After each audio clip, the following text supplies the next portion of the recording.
first time I ever made a neck with a tilt back headstock, something happened that I didn't consider, as I will show you in this video, and the remedy I came up with for it.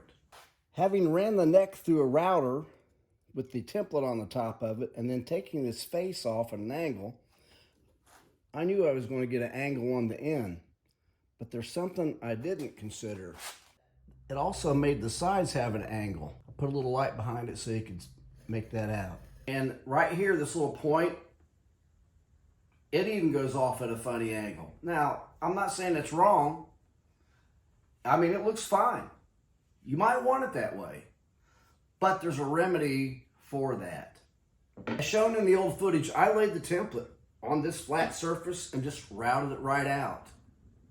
So the remedy for that situation is to put the angle on your blank before you route it out. Now you'll put this on there to route out up to the nut. Then you make a headstock template, and it's the same shape as this. And now your edges will be straight when you route this out. So what I've done, even before I put the truss rod routing in, was established center lines. And I've screwed the template on.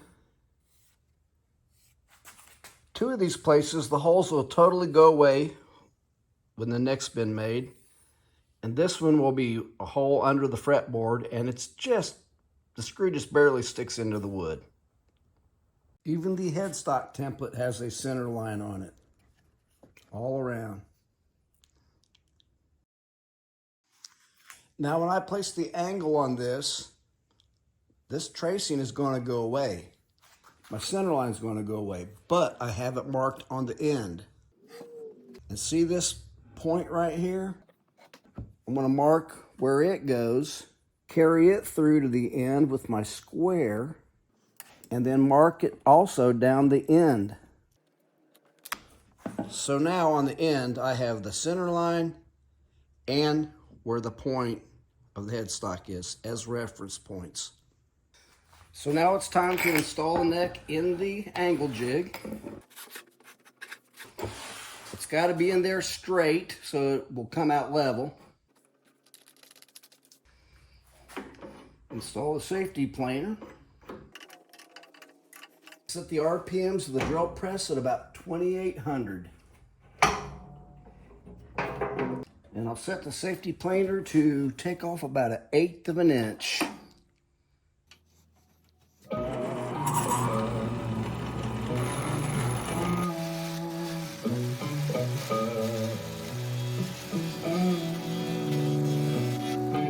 I'll be lowering it down just a little bit more.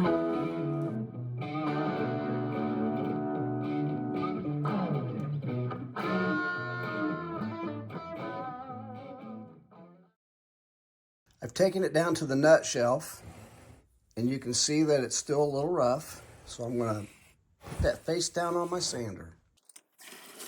So when I made the jig for putting the angle on the headstock, I had this 7-degree angle left over, and I made it straddle the sanding belt so it would feed it down onto the sanding belt at the correct angle.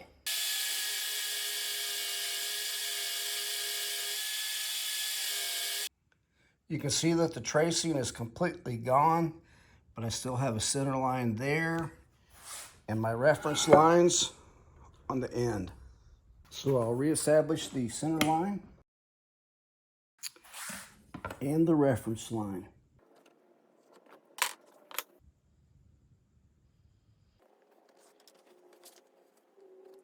I've got the neck with the unforeseen angle setting above the other one at about the same angle. The tip right here is right about 90 degrees with the table. And what I really want, I'm trying to get this instead of that. I'm going to take off the excess on the neck with the bandsaw, but I'm going to be careful in this area right here not to cut into where that line is.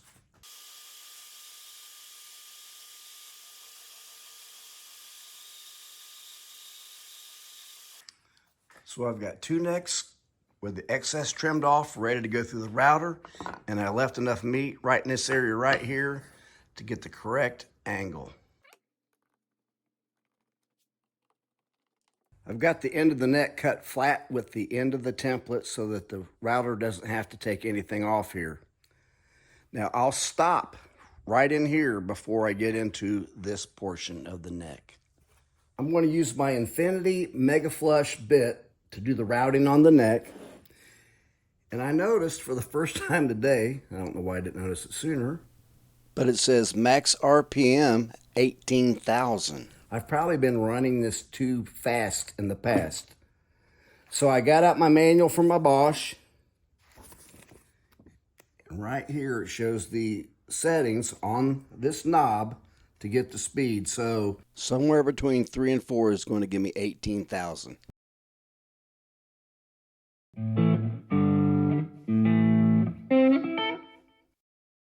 I'm going to install the template on with double-sided tape, but to make sure I get the nut in perfectly aligned with the neck, I've clamped these blocks on there.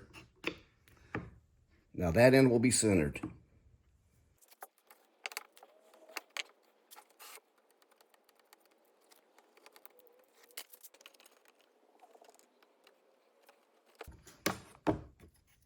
The closer you can get to the template and not have a lot left over, the better the router will do. So I'm using my spindle sander and taking it off just down to the template. So I've got it just barely bigger than the template. Let's see what happens. So when I route this, I gotta hold it up at that angle and run it through the router.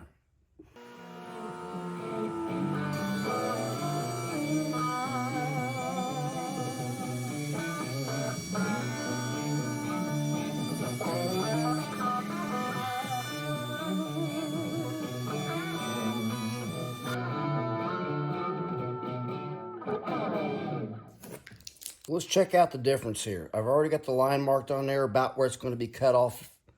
But you can see already that these lines on the original one do not run a 90-degree off.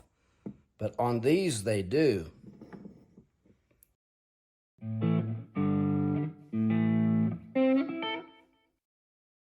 I've got the neck set back in the angle jig so that it'll put a 90-degree on the face of this. I've got the depth of this drill bit set so it will not go all the way through the wood. That way I won't get split out on the back.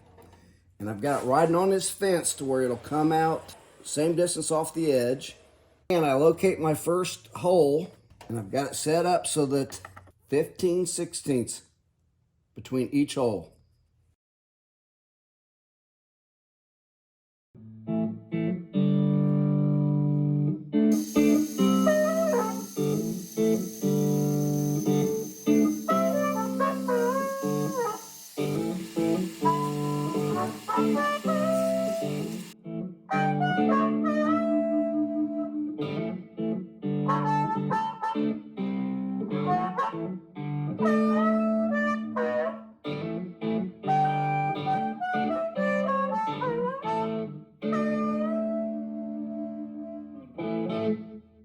So a separate headstock template is what I came up with to remedy the problem of getting angles that you didn't account for. Not saying it's wrong, you might like this better. But this, applied separately, will get the correct angles that you want. Be sure to like, subscribe, and share with your friends. Marvelous.